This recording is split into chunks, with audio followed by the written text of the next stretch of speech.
ازاي بقى كل واحده ست تبقى قاعده مع نفسها كده تكتشف نقاط القوه ونقاط الضعف وتشتغل عليها؟ الصراحه حلوه. انا دايما اقول للناس انت ما انتش محتاج تسال الناس ايه عيوبي وايه مميزاتي.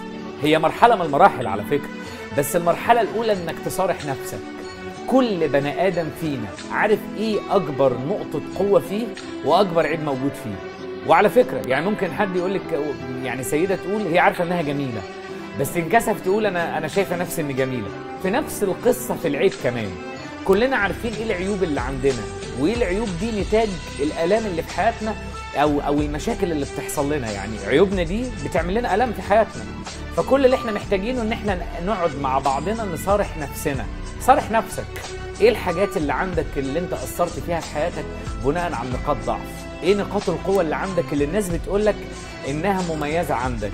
اما تقعد وتصارح نفسك هتبقى بدات على الاقل بخطه تقدر تبقى انت عارف ازود كفه مين عن مين. فالصراحه في الحاجات دي بتبقى كويسه قوي.